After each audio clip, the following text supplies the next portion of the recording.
गोपी, आपके पास क्या जानकारी, किस रूट से लेकर जा रहे हैं वो भी जरा बताइए, और क्या पूरी गाड़ियां जो है मीडिया की उनको पीछे रोक दिया गया है?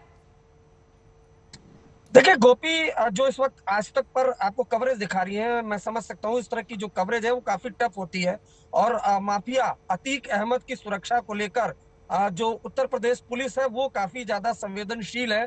उसे एक जेल से दूसरे जेल में लेकर जाना है, उसके बाद अदालत के सामने पेश करना है। अतीक अहमद की बात करें तो ये जो उमेश पाल की हत्या हुई थी पिछले दिनों, उसी के केस में, उसी की किडनैपिंग के केस में अतीक अहमद को सजा सुनाई जानी है 28 मार्च को। इस वजह से जो साबरमती जेल है वहां से उत्तर प्रदेश पुलिस वो लेकर जा रही है। एक कानूनी बाध्यता है, चूंकि आदेश कोर्ट की तरफ से आया है, लिहाजा उत्तर प्रदेश पुलिस को उसका पालन करना है और उसी के तहत जो अतीक अहमद है उसको लेकर जाया जा रहा है।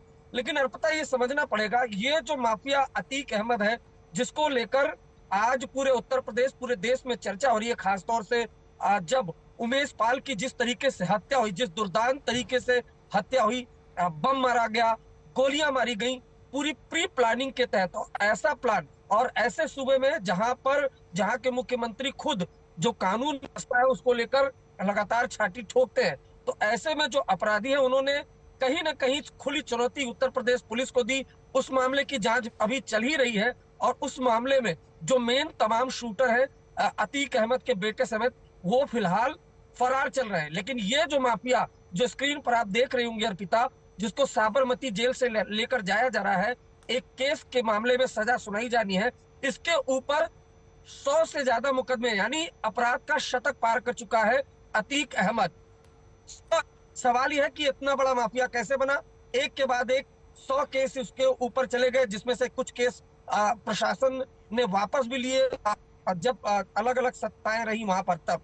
ठीक है। और ये रही कि ये माफिया 1000 से ज्यादा करोड़ की संपत्ति वो कब्जा कर चुका था। उसके बाद यूपी पुलिस और ईडी ने बकायदा एक्शन लिया पिछले दिनों और इसकी संपत्तियां जब्त की थी। बावजूद इसका रसूख अभी भी प्रयागराज में बोलता है। फिलहाल बीबी फरार है, बेटा फरार है। अतीक अहमद को साबरमती के जेल से लेकर जो उत्तर प्रदेश पुलिस है वो लेकर जा रही है। उमेश पाल की किडनैपिंग हुई थी साल 2006 में, और एक साल बाद 2007 में मुकदमा दर्ज कराया था उमेश पाल ने, जिस पर लगातार प्रयागराज की कोर्ट में सुनवाई हो रही थी और 28 मार्च को उसमें सजा सुनाई जानी, इस वजह से लेकर जाया जा रहा है। लेकिन अर्पिता, गोपी जो फॉलो कर रही है रूट, वो काफी मुश्किल। ऐसा मैंने विकास दुबे के दौरान देखा था कि किस तरीके से उत्तर प्रदेश पुलिस वो मीडिया कर्मियों को, तमाम लोगों को दूर रख रही थी। कहीं ना कहीं सुरक्षा का सवाल भी है अतीक अहमद, उसकी तमाम दूसरे गैंग से दुश्मनी भी है। साथ ही साथ अब मामला कोर्ट में विचाराधीन है, कोर्ट का मामला है, कोर्ट का आदेश है। ऐसे में जो आरोपी माफिया डॉन अतीक अहमद है, उसकी सुरक्षा को पुख्ता करना ये उत्तर प्रदेश पुलिस की जिम्मेदारी है और एक और बड़ी उसी जिम्मेदारी है और बड़ी चुनौती भी है यहाँ पर। गोपी, आप लगातार कोशिश कर रही हैं वो तस्वीरें हम तक, पल पल की अपडेट हम तक पहुंचाने की, लेकिन ये भी एक बड़ी चुनौती है जिस तरीके से अभी ले जा रहे हैं। और 24 घंटे, यानी ये जो सफर होने वाला है वो रात का सफर होने वाला है। ये रात होने की वजह से, लंबा सफर होने की वजह से कितनी बड़ी चुनौती दिख रही है?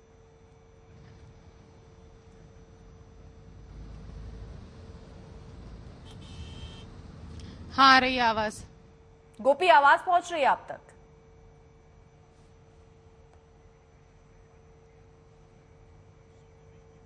ठीक है गोपी, एक बार फिर से उनसे कनेक्ट करते हैं। कुमार अभिषेक भी इस बीच हमारे साथ जुड़ चुके हैं। कुमार अभिषेक और संतोष भी हैं। कुमार अभिषेक, ये कितनी बड़ी चुनौती इस लिहाज से क्योंकि रात भी है, सफर भी लंबा है?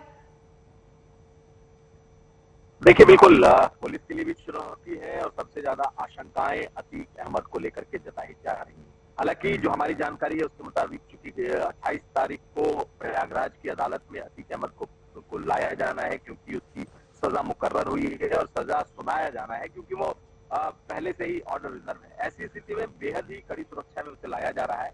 जो एक रूट बताए ठीक है कुमार अभिषेक, और फिर से आपका रुख करेंगे संतोष के पास भी कोई जल्दी से अपडेट ले लेते हैं। संतोष, क्योंकि लेके जाना है प्रयागराज, वहां पर भी बताया जा रहा है कि हाई सिक्योरिटी बैरक में उसे रखा जाएगा, क्योंकि कोर्ट में ले जाने के मतलब पेश करना, क्योंकि आज 26 है, 27 को पहुंचेंगे, 28 को पेश करना है सुबह 11 बजे, वहां पर भी उसको सिक्योरिटी दी जाए, क्योंकि इसकी बात वो बार बार करता रहा है और सुप्रीम कोर्ट के कहने के बाद ही उसको साबरमती जेल भी शिफ्ट किया गया था। तो वहां जेल में उस बैरक में भी सिक्योरिटी देना वो भी एक बड़ी चुनौती होगी, उसके क्या प्रबंध?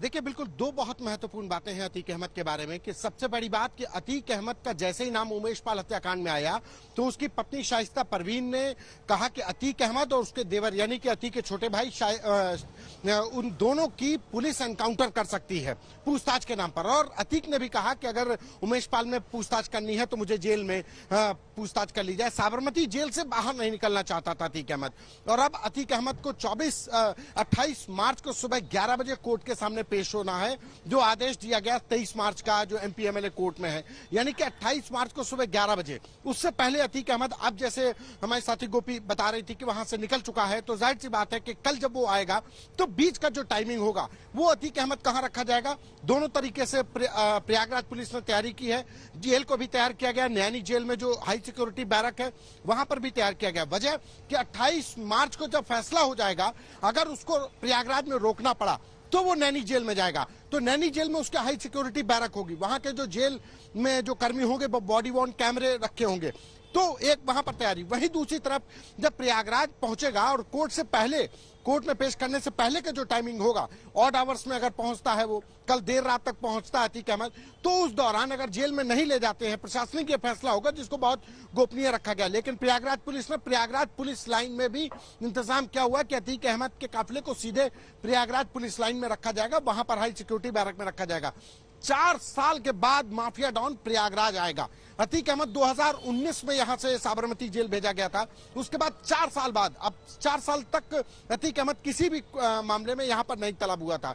इससे पहले सिर्फ लखनऊ कोर्ट लाया गया था साबरमती जेल में, जब ईडी के कोर्ट में पेश किया गया था। और याद होगा कि अतीक ने पेशी से बाहर निकलते हुए कहा था, मुख्यमंत्री की तारीफ की थी कि मुख्यमंत्री बहुत बहादुर है, ईमानदार है, मुख्यमंत्री योगी आदित्यनाथ को कहा था। लेकिन उसके बाद प्रयागराज, लेकिन 2019 से जाने के बाद से नहीं आया, लेकिन 4 साल बाद कहा जा सकता है कि माफिया डॉन अपने शहर में आएगा। और ये केस बहुत महत्वपूर्ण इसलिए हो जाता है क्योंकि इस केस में जो उमेश पाल अपहरण कांड है, इसमें धारा लगी है 364A, 364A, रैंसम के लिए किडनैपिंग। इसमें जो मैक्सिमम पनिशमेंट है वो फांसी की सजा है, फांसी और उम्र कैद दोनों कैपिटल पनिशमेंट है। तो यही वजह थी कि अतीक अहमद को डर लग रहा था। साल, 2 साल, 10 साल के लिए अतीक अहमद को जेल जाना कोई बड़ी बात नहीं, लेकिन यहाँ पे सजा फांसी की आ गई थी, जिंदगी मौत के बीच झूल रहा था। अगर कोर्ट यहाँ पर फांसी की सजा, 364A में जो प्रावधान है फांसी का, अगर यही वजह है कि लगातार अतीक अहमद चाहता था कि उमेश पाल इस केस में पैरवी ना करे। और जिस वक्त 24 फरवरी 2023 की शाम को जब उमेश पाल घर पहुंचा, तो उस दिन भी उमेश पाल इसी केस में अपनी गवाही देकर के आ रहा था, और ये केस में वो लास्ट गवाही थी उमेश पाल की। और जिसके बाद कोर्ट ने सुनवाई करने के बाद 17 मार्च को इसका ऑर्डर रिजर्व किया, 23 मार्च को अतीक अहमद को प्रोड्यूस करने के लिए आदेश दिया। और आज जो प्रयागराज पुलिस है, एक बहुत हाई सिक्योरिटी वैन के साथ 2 वज्र वाहन लेकर के गई है। आप 2 वज्र वाहन को 2 वाहन नहीं है, ये बहुत सोफिस्टिकेटेड हाई सिक्योरिटी वेपन, मतलब एक व्हीकल्स है। ये बुलेट प्रूफ होते हैं वज्र वाहन। जहां पे दंगा होता है, पुलिसकर्मी इसके अंदर रह करके कई बार दंगे को नियंत्रित करते हैं, इक्विप्ड होता है। उस वज्र वाहन में अतीक अहमद को लाया जा रहा है। 6 गाड़ियां, करीब 45 पुलिस वाले यहां से गए हैं, तो अतीक अहमद को हाई सिक्योरिटी में रखा जाएगा।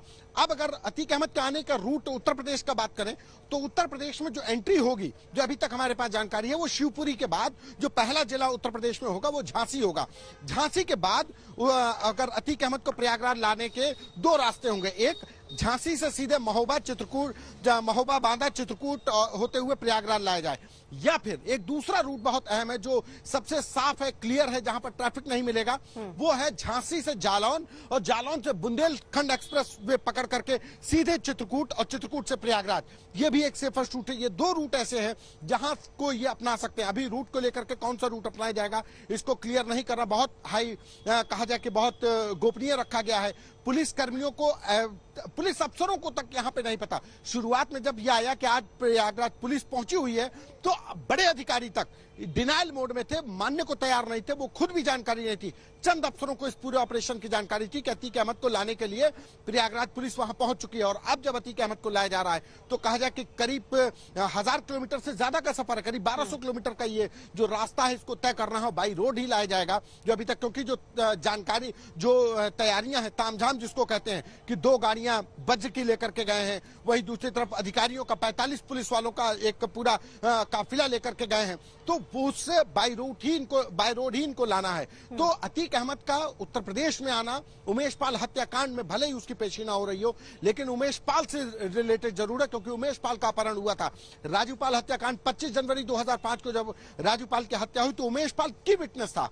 2 फरवरी 2006 को उमेश पाल का किडनैपिंग हो जाती है। उस समय पर समाजवादी पार्टी की सरकार थी, सत्ता बदलती है, बीएसपी सरकार आती है। चूंकि राजूपाल बीएसपी के विधायक थे तो 2007 में जाकर के क्राइम नंबर 270/2007 पे ये एफआईआर दर्ज होती है, किडनैपिंग की एफआईआर, और उसमें ransom, kidnapping for ransom 364 A IPC की धारा लगाई गई। बहुत गंभीर धारा है। यही वजह कि अतीक अहमद चाहता था कि इस केस में उमेश पाल परसू करना बंद कर दे, गवाही करना बंद कर दे, क्योंकि 100 से ज्यादा केसेस हैं। जैसे अरविंद जी बता रहे थे कि 100 से ज्यादा केसेस हैं अतीक अहमद के ऊपर, लेकिन पहला एक ऐसा केस होगा जिसमें कन्विक्शन होने जा रहा है, अतीक अहमद को सजा हो सकती है। अभी कोर्ट के पाले में है गेंद, फैसला 28 मार्च को आएगा, फैसला सुरक्षित है, लेकिन अगर इसमें सजा होती है तो पहला केस होगा अतीक अहमद का जिसमें उसको सजा सुनाई जाएगी। और सबसे बड़ी बात, अतीक अहमद के साथ साथ अशरफ भी इसमें को एक्यूज है, अशरफ को भी लाया जाएगा। कल सुबह अशरफ के लिए जो वारंट है वो पहुंच सकता है बरेली जेल, और बरेली से प्रयागराज लाने में 8 से 9 घंटे का सफर लगेगा।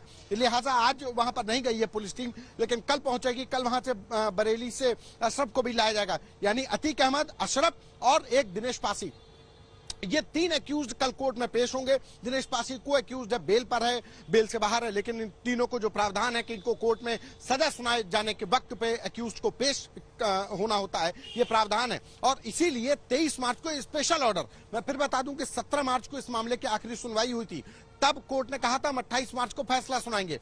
अतीक अहमद आएगा नहीं आएगा, बी वारंट बनेगा, उसको पेश करना है, इस पर कोर्ट ने कोई नहीं कहा। लेकिन 23 मार्च को एमपी एमएलए कोर्ट के जज ने ऑर्डर पास किया, और 23 मार्च को ऑर्डर देने के बाद कहा गया कि अतीक अहमद को 28 मार्च को 11 बजे एमपी एमएलए कोर्ट प्रयागराज में पेश किया जाए। ये बाकायदा ऑर्डर दिया गया, और उसके बाद प्रयागराज पुलिस एक्टिव होती है। उसके बाद एक पूरी टीम कन्वॉय तैयार किया जाता है, और अब अतीक अहमद साबरमती जेल से प्रयागराज के लिए रवाना हो गया है। ठीक है संतोष, आप रहिए जरा साथ था। लेकिन कुमार अभिषेक, ये भी बहुत दिलचस्प और अलग चीज है कि 1979 इस पर कत्ल का इल्जाम लगा था, 17 साल का था, 100 केसेस इस पर हो चुके हैं, लेकिन सजा ये पहला मामला है जहां पर होने वाली है अब इसे, और इसीलिए घबराया हुआ है।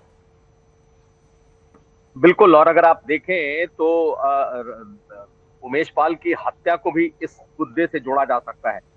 कई तरह के मामले आए कि भाई वजह क्या हो सकती है, तो एक वजह उसमें जरूर है कि अतीक अहमद इस बात से घबराया हुआ था कि इसकी गवाही सबसे अहम है, और इसकी गवाही की वजह से ही उसे पहला कन्विक्शन हो सकता है। जैसे संतोष भी बता रहे थे, 100 से ऊपर ज्यादा मामले हैं, 79 में इसने पहले कत्ल का इस पर इल्जाम है, और अगर आज देख लें तो 2023 का ये दौर चल रहा है।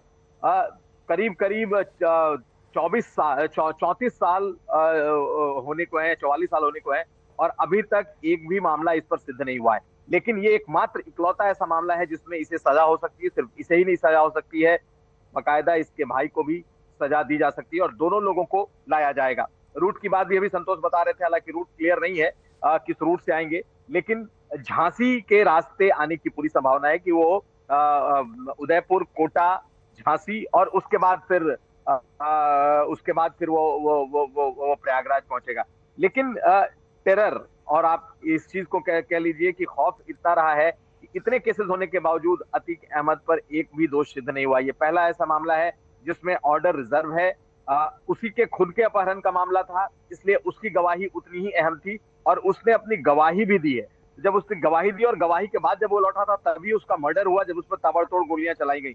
यानी कि आप इसी बात का अंदाजा लगाइए कि एक शख्स जिस पर पहला कोई मामला जिस पर सिद्ध होने जा रहा है, और इसमें निश्चित तौर पर मृत्युदंड यानी कि फांसी की सजा का प्रावधान है, और ये rarest of the rare case में आ सकता है, और इस बात के शक, इस बात का खौफ प्रति अतीक अहमद के पूरे परिवार को था, और शायद यही वजह रही है कि खुले तौर ठीक पर है। पूरा परिवार इसमें शामिल हुआ है। अब देखना यह है कि लाया कैसे जाता है, लाने के बाद की क्या स्थिति है, ठीक। जो आशंकाएं तमाम तरह की व्यक्त की जा रही है, क्या वो है, या फिर 28 मार्च को सीधा फैसला सुनाया जाता है। ठीक है, लेकिन अरविंद यहाँ पर डर इस बात का है उसको कि फांसी की सजा ना हो जाए, क्योंकि मैक्सिमम सजा इस जो केस चल रहा है जिस पर 28 को फैसला आना है उसमें फांसी की है, लेकिन वो जब निकल रहा है जेल से तो कह रहा है कि ये मेरी हत्या करना चाहते हैं।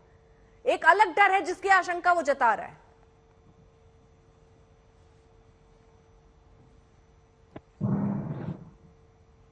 अरविंद जी बिल्कुल, देखिए जैसा संतोष बता भी रहे थे और कुमार बता रहे थे, देखिए बड़ी बात यह है कि ये केस है क्या उस उमेश पाल की जिसने गवाही दी अतीक अहमद के खिलाफ, उसकी कुछ दिनों पहले हत्या कर दी। यानी ये जो माफिया है वो इतना दुर्दांत है कि इसके खिलाफ 100 मामले हैं लेकिन एक में भी सजा नहीं हो पाई। आज तक के पास बकायदा ब्यौरा है, उत्तर प्रदेश पुलिस ने जो हमें ब्यौरा मुहैया कराया है उसके मुताबिक कई ऐसे केस हैं जिसमें गवाही पलट गए। गवाहों जो गवाह थे वो कोर्ट तक नहीं पहुंचे, उन्होंने गवाही नहीं दी और नतीजा ये हुआ कि केस में एक्विटल हो गया। लेकिन अब बहुत अहम ये हो जाता है कि 28 मार्च को वो शख्स उमेश पाल जो लगातार माफिया अतीक अहमद को चुनौती दे रहा था और उसके खिलाफ गवाही दे रहा था, और आखिर में जब उसकी हत्या हुई तो भी वो अतीक अहमद के खिलाफ गवाही देकर लौट रहा था, उसकी हत्या कर दी गई। अब उसी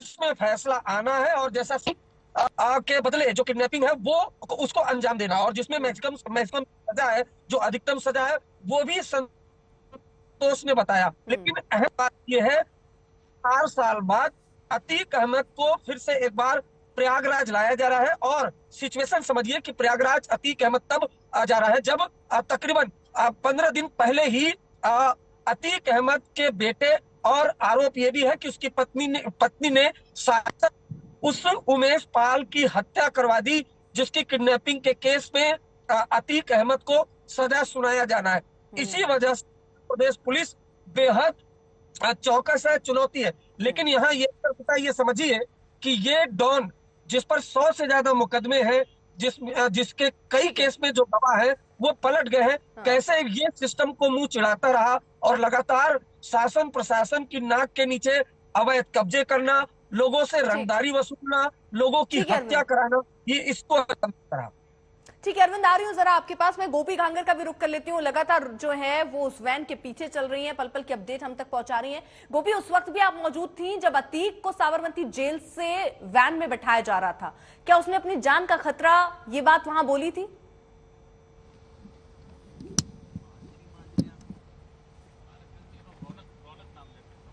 गोपी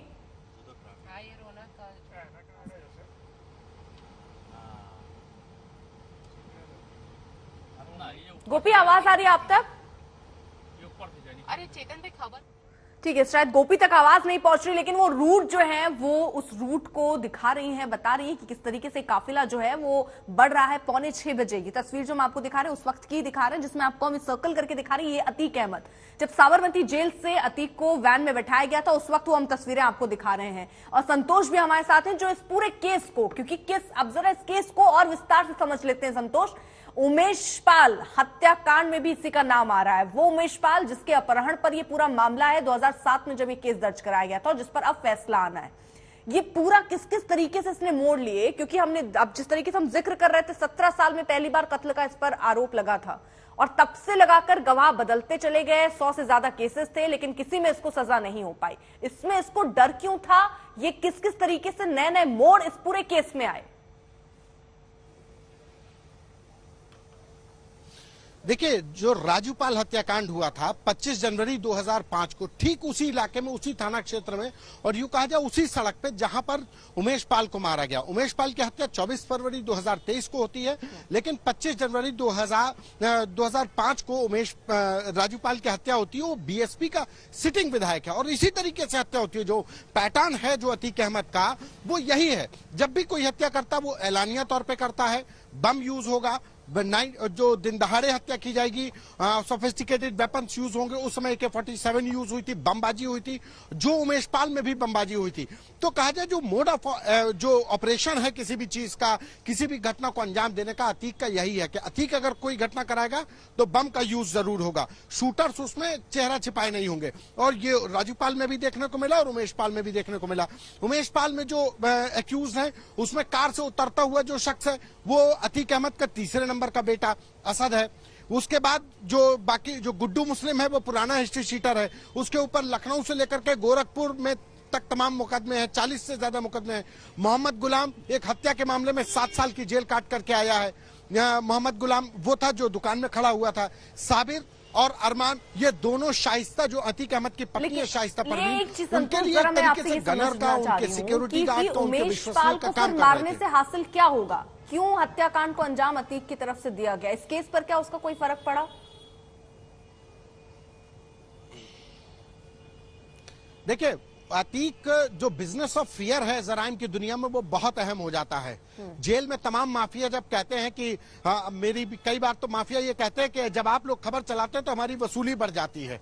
और लेकिन 6 सालों में उत्तर प्रदेश सरकार ने जिस तरीके से अतीक अहमद और मुख्तार अंसारी के साम्राज्य को नेस्तो नाबूद किया, इनके शूटर्स मारे गए, मुन्ना बजरंगी मारा गया, ये अलग बात है कि जेल में उसके दूसरे गैंगस्टर ने हत्या कर दी, चित्रकूट जेल में मुकीम काला मारा गया। तो जब भी कोई अपराधी मारा जाता है तो वो एक 6 सालों में जो कार्रवाई हुई है मुख्तार अंसारी अतीक अहमद के ऊपर, तो एक तरीके से अतीक अहमद का खौफ खत्म हो गया तो था। अपना खौफ बढ़ाने के लिए उसने उमेश पाल हत्याकांड को अंजाम दिया। ठीक है संतोष, जरा मैं आ रही हूँ, एक बार जल्दी से मैं गोपी का रुख कर लेना चाह रही हूँ। आ रही हूँ संतोष, अपनी बात आप पूरी कीजिएगा। गोपी, आप क्योंकि यूपी पुलिस के काफिले के साथ साथ चल रही हैं, इस वक्त ताजा अपडेट आप बता पाएंगी, क्या स्थिति? देखिए, फिलहाल जो रूट लिया गया है वो यही बताया जा रहा है कि श्यामला जी हिम्मतनगर वाला जो रूट है, उदयपुर से होता हुआ जो सड़क जाती है वो सड़क इस वक्त यूपी पुलिस के जरिए पसंद की गई है और इसी रूट के जरिए प्रयागराज ले जाया जाएगा। 1275 किलोमीटर का ये पूरा रास्ता है, करीब 30 घंटे का जो वक्त है वो लग सकता है। तो नॉन स्टॉप अगर चलते हैं तब जाके 30 घंटे का वक्त लगता है। तो वैसे में यूपी पुलिस की यही कोशिश है कि लगातार नॉन स्टॉप जो है वो यहाँ से ये रास्ता है, इसी रास्ते अतीक अहमद को प्रयागराज पहुंचाए। देखिए, पूरी तरीके से यूपी पुलिस के जो विजुअल्स हमारे सामने आए थे वो पूरी तरीके से बुलेट प्रूफ पहना हुआ था, हाथों में गन थी और जो अतीक अहमद की गाड़ी जो है, आगे एक पुलिस की गाड़ी, बीच में अतीक अहमद जहां पे बैठा हुआ था वो वैन थी और उसके बाद दूसरी वैन।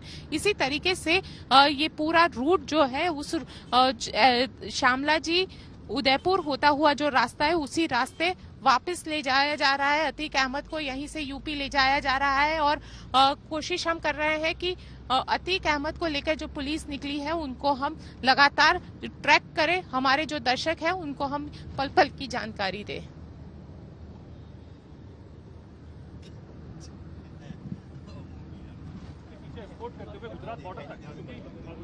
बिल्कुल, देखिए, जब अतीक अहमद आज करीब 5:40 पे जेल से बाहर निकला, साबरमती सेंट्रल जेल में बंद था। सुबह ही 10 बजे के आसपास यूपी पुलिस जो है वो साबरमती सेंट्रल जेल पहुंची थी और साबरमती सेंट्रल जेल में सारी जो लीगल प्रक्रियाएं हैं वो सारी लीगल प्रक्रिया की गई। दरअसल वक्त माना जा रहा था कि 2 से 3 घंटे के भीतर ही यूपी पुलिस अतीक अहमद को लेकर निकल जाएगी, लेकिन जो सुप्रीम कोर्ट का ऑर्डर था और क्योंकि अहमदाबाद में सुरक्षा के लिहाज से अतीक अहमद को यहाँ पे भेजा गया था, सुरक्षा अतीक अहमद की बेहद जरूरी थी, सुप्रीम कोर्ट ने भी ये कहा था और उसी की वजह से उसे यूपी की जेल से साबरमती सेंट्रल जेल में ट्रांसफर किया गया था। तो सारी जो प्रोसीजर है, कानूनी ट्रांसफर प्रक्रिया तो हो चुकी, लेकिन सुप्रीम कोर्ट की गाइडलाइन की वजह से अतीक अहमद को ट्रांसफर किया गया था। तो पूरी तरीके से जांचने के बाद सुप्रीम कोर्ट के जो टेक्निकल एस्पेक्ट होते हैं वो सारी चीजों को देखने के बाद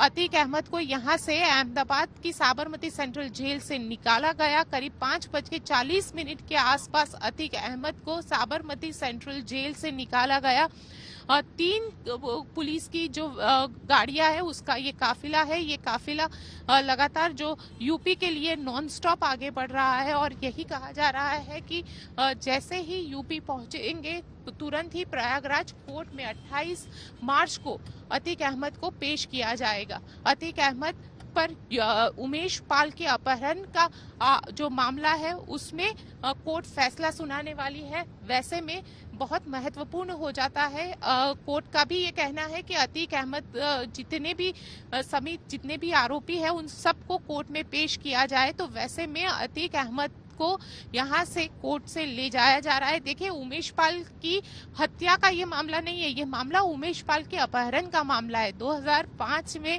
का ये मामला था। 2007 से इस मामले में जो ट्रायल था वो चल रहा था। अब जाके ट्रायल खत्म हुआ है और कोर्ट ने डेट तय की है। हालांकि उमेश पाल की हत्या के बाद अतीक अहमद के परिवार को लगातार ये आशंका थी कि अतीक अहमद की गाड़ी जो है, क्योंकि यूपी लाते वक्त हो सकता है कि गाड़ी पलट सकती है या फिर उसकी हत्या भी पुलिस की एनकाउंटर भी कर सकती है। तो वैसे में जो उनके परिवार वालों ने भी एक याचिका है वो सुप्रीम कोर्ट में मूव की थी। हालांकि सुप्रीम कोर्ट में अभी भी इस पे किसी भी तरीके का कोई हियरिंग नहीं हुआ है। लेकिन हाँ, ये जरूर है कि उमेश पाल की अपहरण के मामले में आज यूपी पुलिस अतीक अहमद को लेकर अब अहमदाबाद से निकली है। नॉन स्टॉप यूपी तक का ये पूरा जो सफर है वो रहेगा। फिलहाल जो जानकारी मिली है वो यही है, शामला जी उदयपुर होते हुए यूपी पुलिस जो है वो अतीक अहमद को लेकर प्रयागराज पहुंचेगी। क्योंकि आप उस वक्त भी मौजूद थी जब अतीक को ले जाया गया, साबरमती जेल से निकाला गया और वैन में बैठाया गया। क्या उसने वहां पर इस तरीके की बातें कही कि ये लोग मेरी हत्या करना चाहते हैं?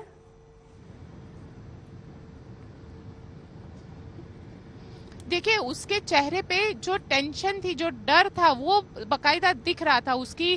क्योंकि अतीक अहमद बिल्कुल जो वैन थी उसे साबरमती सेंट्रल जेल के गेट के ठीक सामने रखा गया था। सिर्फ 3 से 4 कदम पर ही जो वैन है वो आ जा रही थी और पूरी तरीके से सुरक्षा कर्मी भी तैनात थे। अतीक अहमद जो है जैसे ही साबरमती सेंट्रल जेल के प्रमुख गेट से बाहर निकला, 3 से 4 कदम चल के सीधा जो है उसे वैन में बिठा दिया गया। लेकिन कहीं ना कहीं जो डर है अतीक अहमद को, वो डर उसके चेहरे पे साफ तौर पर दिख रहा था। क्योंकि अतीक अहमद को कहीं ना कहीं ये आशंका है, क्योंकि सुप्रीम कोर्ट में भी याचिका दायर की गई है कि उसे यूपी ले जाते वक्त उसकी गाड़ी जो है वो पलट सकती है या उसकी मौत हो सकती है। तो वैसे में लगातार जो हमने ये जो डर था वो उसकी आंखों में वहां पे जरूर दिख रहा था। बिल्कुल। और ये रूट जो है वो गोपी कवर भी कर रही हैं, किस तरीके से ये वैन आगे बढ़ रही है। पल पल की अपडेट गोपी हम तक पहुंचा रही हैं। हमारे साथ कुमार अभिषेक भी मौजूद हैं, हमारे साथ अरविंद भी हैं और हमारे साथ संतोष भी प्रयागराज से मौजूद हैं। कुमार अभिषेक, रवीश पाल भी हमारे साथ इस वक्त जुड़ चुके हैं। रवीश, क्या जानकारी, क्या रहने वाला है ये रूट? देखिए अर्पिता, ये तो बिल्कुल संशय बना हुआ है अभी भी कि अतीक को किस रास्ते से प्रयागराज ले जाया जाएगा। देखिए, 2 रास्ते हैं जो संभावित रूट है। एक पहला रास्ता है अहमदाबाद से उदयपुर, कोटा, शिवपुरी होते हुए झांसी और फिर प्रयागराज की ओर। और दूसरा जो रास्ता है जिसमें बहुत ज्यादा संभावना जताई जा रही है वो है अहमदाबाद से झाबुआ और उसके बाद इंदौर, गुना, शिवपुरी होते हुए झांसी। ये 2 रास्ते हैं और आपको बता दें दोनों ही रास्तों में समय बराबर ही लग रहा है। करीब 13 से 14 घंटे का समय लग रहा है इस रास्ते को क्रॉस करने में, भले ही वो अहमदाबाद से मध्य प्रदेश होते हुए निकले या फिर अहमदाबाद से राजस्थान होते हुए निकले। तो ऐसे में दोनों ही जगहों पर अगर देखा जाए तो अलर्टनेस जो है वो बढ़ी हुई है। हालांकि अभी किसी को ये नहीं पता है कि वो किस रूट से आएगा, वो काफिला किस रूट से आएगा, क्योंकि अभी अहमदाबाद से वो जरूर निकले हैं। लेकिन अहमदाबाद से प्रयागराज के लिए जो 2 रास्ते हैं, दोनों ही जगहों पर एक तरीके से देखा जाए तो संवेदनशीलता को देखते हुए तैनाती है। कहीं ना कहीं पुलिस खुल के भले ही कुछ ना बोल रही है, लेकिन हमारी जो सूत्रों से बात हुई है उनके मुताबिक वो अलर्ट मोड पर है। जैसे ही उन्हें रूट का टाइम मिलेगा वो वहां पर तैनात हो जाएंगे। देखिए, आपको बता दें कि अगर ये मध्य प्रदेश वाले रूट से आते हैं तो उनके लिए ज्यादा मुफीद रहेगा, क्योंकि बहुत ज्यादा राज्य पार, अगर राजस्थान से आते हैं तो उन्हें यहाँ पे एक एक्स्ट्रा स्टेट मिल जाएगा। अगर वो अहमदाबाद से आते हैं उदयपुर के होते हुए तो फिर उसके बाद उन्हें आगे निकलना पड़ेगा। उदयपुर एक राजस्थान पुलिस लग जाएगी, उसके बाद शिवपुरी पड़ेगा, जहां पे फिर मध्य प्रदेश पुलिस का उन्हें साथ लगेगा, फिर उसके बाद उत्तर प्रदेश का झांसी लग जाएगा। लेकिन अगर ये अहमदाबाद से झाबुआ वाला रूट पकड़ते हैं तो झाबुआ से लेकर शिवपुरी तक मध्य प्रदेश पुलिस ही रहेगी। जिले जरूर बढ़ जाएंगे, झाबुआ के बाद धार जिला पड़ेगा, फिर इंदौर जिला पड़ेगा, उसके बाद देवास, फिर राजगढ़, गुना, शिवपुरी और फिर झांसी। तो दोनों ही रूट है। पुलिस अपनी तरफ से खुलकर सामने कुछ नहीं कर रही है, लेकिन पुलिस ये मान के चल रही है कि वो किसी भी रूट से लाया जा सकता है। तो कहीं ना कहीं स्थानीय पुलिस जो है वो अलर्ट मोड पर है, बस उन्हें इंतजार है आदेश का कि वो उन्हीं के रूट से निकल रहा है काफिला जो है अतीक का, वो उसी रूट से निकल रहा है या नहीं। हम भी अभी आगर मालवा के पास है, यहाँ से राजस्थान भी पास पड़ता है, यहाँ से मध्य प्रदेश का वो रास्ता भी पास पड़ता है जहाँ से अगर लेकर के उसे निकलते हैं तो उस काफिले की तस्वीर भी हम अपने दर्शकों तक पहुंचाएंगे। ठीक है। इससे पहले अतीक के करीबी गैंगस्टर का एनकाउंटर भी हुआ था, पैर पे जब गोली लगी थी कुमार अभिषेक, वो तस्वीरें भी हमने देखी और इसको इसीलिए शायद डर भी सता रहा है। लेकिन दूसरी तरफ ऐसे बयान भी आ रहे हैं कि भाई हादसा हो सकता है, गाड़ी पलट सकती है, वो तो हादसा है, हादसे को कौन देख रहा है। लेकिन इस मामले में तो और ज्यादा, क्योंकि कोर्ट में ये मामला है, 28 तारीख को उसको कोर्ट में पेश होना है, तो मुस्तैदी तो पुलिस को और ज्यादा बढ़ानी पड़ेगी कि कहीं गलती से भी कोई गलती ना हो जाए। निश्चित तौर पर देखिए, गाड़ी पलट सकती है, एनकाउंटर हो सकता है, इसकी गुंजाइश थोड़ी कम है। इसलिए कम है क्योंकि अतीक अहमद को इस बार अदालत में पेश करना है। अगर आप विकास दुबे का एनकाउंटर याद करें तो उस दौरान उसे पुलिस अपने कस्टडी में लेकर के आ रही थी और उसे पुलिस रिमांड पर लाना था, तब ये हादसा हुआ या एनकाउंटर हुआ। लेकिन इस बार तो बाकायदा कोर्ट के आदेश को लेकर के जो प्रयागराज की पुलिस है, कोर्ट का वारंट लेकर के गई है और बाकायदा वहां से उस वारंट को दिखा करके कि 28 तारीख को इसे अदालत के सामने खड़ा करना है, क्योंकि इसका फैसला होना है, इसे सजा मिलनी है, इस पर कोई ना कोई सजा आना है। यही बात बरेली में भी है, जहां उसका भाई अशरफ बंद है और उसके लिए भी कल पुलिस की टीम करीब 10-11 बजे वहां से भी लेकर के निकलेगी। देखिए, जो मंत्री हैं, मुख्यमंत्री हैं उत्तर प्रदेश के, उन्होंने कई मौकों पर कहा है कि हादसा हो सकता है, एक्सीडेंट हो सकता है, गाड़ी पलट सकती है। उत्तर प्रदेश के कई मंत्रियों ने ये सारी बातें कही हैं, लेकिन चूंकि इस बार ऐसे मामले में सजा हो रही है जिसमें मैक्सिमम पनिशमेंट भी अपने आप में फांसी की सजा है, और दूसरी बात कोर्ट का भी सीधा कमिटमेंट है कि उन्हें लाओ और ला करके पेश करो। ऐसी स्थिति में इसकी गुंजाइश बेहद कम है कि क्या कोई हादसा रास्ते में होता है या कोई एडवेंचर पुलिस करती है, इसकी गुंजाइश कम है। जो मेरी बात हुई है पुलिस सूत्रों में, उनका भी कहना है कि सीधे उनसे लेकर के, और जिस तरीके का बताया जा रहा है कि 45 पुलिसकर्मी लगे हैं, करीब 15 गाड़ियां हो सकती हैं जो अलग अलग जगहों से उसको स्कॉट करेंगी। 3 राज्यों की पुलिस है। गोपी ने भी कुछ देर पहले बताया था कि बाकायदा जो गुजरात की पुलिस है वो अपने बॉर्डर तक लेकर के आएगी। अगर राजस्थान से ये काफिला गुजरता है तो कहीं ना कहीं राजस्थान पुलिस का भी इसमें इन्वॉल्वमेंट होगा, वो अपने बॉर्डर से जो मध्य प्रदेश का बॉर्डर है वहां तक लाएगी। तो कई राज्यों की पुलिस इसमें लगी हुई है, लेकिन जो एक आशंका है, एक अनहोनी है, उसकी संभावना हमेशा से बनी हुई होती है और इस मामले में भी बनी हुई। ठीक है। रवीश, अगर आवाज आप तक पहुंच रही हो, रवीश आवाज आ रही है? हाँ रवीश, क्योंकि इस पूरे मामले में, क्योंकि ये सफर जो है वो लंबा है, 36 घंटे तकरीबन अगर नॉन स्टॉप चलते हैं तो करीब 30 घंटे, कोई भी रूट ले, तकरीबन समय लगभग आसपास इतना ही लगने वाला है। तो क्या रहने वाला है? क्या बिना रोके गाड़ी चलने वाली है, या कहीं, क्योंकि ये भी रिस्क नहीं लिया जा सकता है कि आप कहीं रोक कर फिर गाड़ी आगे बढ़ाएं, क्योंकि सुरक्षा एक बड़ी चुनौती है। तो किस तरीके की प्लानिंग हो सकती है इस बाबत? बिल्कुल सटीक सवाल है अर्पिता आपका, और मैं आपको बता दूं कि आज से कुछ साल पहले उज्जैन से जब उत्तर प्रदेश का कुख्यात गैंगस्टर विकास दुबे पकड़ाया था तो उसके काफिले को भी मैंने फॉलो किया था, उसका पीछा किया था। तो सुरक्षा की जो आपने बात की है, वाकई में एक बहुत बड़ी चुनौती होती है जब ऐसे गैंगस्टर को एक राज्य से दूसरे राज्य ले जाया जाता है। विकास दुबे की गाड़ी को जब हम फॉलो कर रहे थे तो रास्ते में उसकी गाड़ी को सिर्फ एक जगह चाय के लिए रोका गया था मध्य प्रदेश के अंदर, और एक जगह जब काफिले की गाड़ियों में डीजल डलवाना था। इसके अलावा जब उज्जैन से विकास दुबे को लेकर के निकले थे तो वो गाड़ी पूरे रास्ते सिर्फ 2 ही जगह रुकी और वहां पे चंद मिनटों का ही इंतजार जो है वो रहा था, और उसके बाद वो गाड़ी सीधे उत्तर प्रदेश की ओर रवाना हो गई थी। रात भर हमने उस काफिले को फॉलो किया था। अतीक अहमद की भी जब हम बात करें तो देखिए ये उससे कहीं ज्यादा लंबा सफर है और जाहिर सी बात है कि पुलिस को लेकिन अभी समय है क्योंकि 28 तारीख को उसे पेश करना है, तो अभी 2 दिनों का समय है। तो ऐसे में माना जा रहा है क्योंकि रात का सफर और लंबा सफर है, पुलिस की जो टीम आई है वो भी जाहिर सी बात है एक लंबा सफर तय करके अहमदाबाद पहुंची है। तो ऐसे में जब वो वापस अहमदाबाद से निकलेंगे और लेकर के निकले हैं तो माना यह जा रहा है कि मध्य प्रदेश में भी कहीं ना कहीं हो सकता है या तो रिफ्यूलिंग के लिए गाड़ी रुकेगी या फिर थोड़ी सी देर आराम के लिए 5 से 10 मिनट का सफर जो है, क्योंकि हो सकता है वो समय दे, लेकिन सुरक्षा के लिहाज से क्योंकि अगर देखा जाए तो देखिए पुलिस कर्मी साथ में सैकड़ों की संख्या में तैनात भी रहेंगे, ये तय है। अतीक अहमद को ऐसे बिना सुरक्षा तामझाम के तो नहीं ले जाया जाएगा, ना रोका जाएगा बहुत देर तक।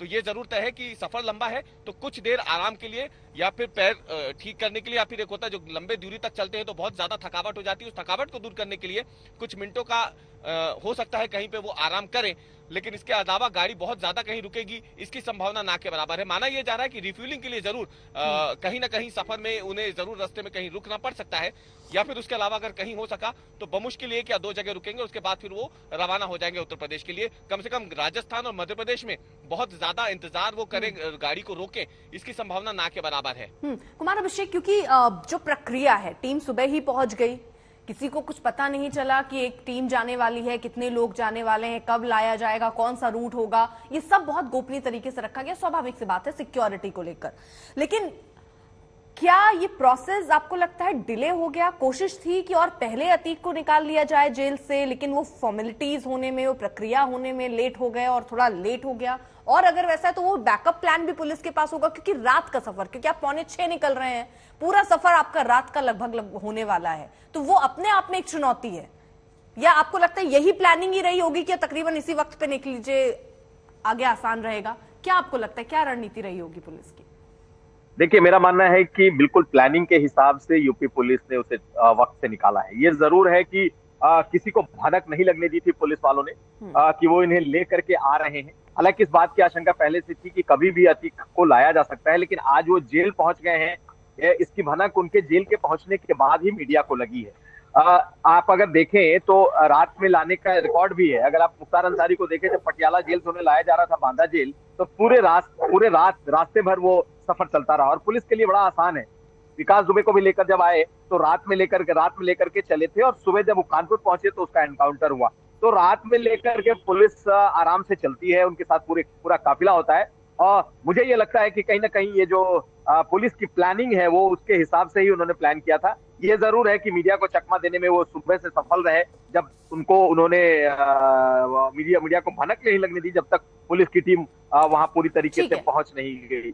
लेकिन ये प्लानिंग के हिसाब से दिखाई आपको प्लानिंग, ठीक है। गोपी भी इस बीच हमारे साथ हैं, जो लगातार उस काफिले के पीछे हैं, जिसमें अतीक को ले जाया जा रहा है, उस वैन के पीछे हैं, कवर कर रही है, पल पल की अपडेट हम तक पहुंचा रही हैं। गोपी, कुछ जानकारी मिल पाई कि रूट एकदम क्लियरली कौन सा रूट है, कहाँ स्टॉपेज होना है, कितने रुकेंगे, या नॉन स्टॉप 30 घंटे का सफर ये करना है?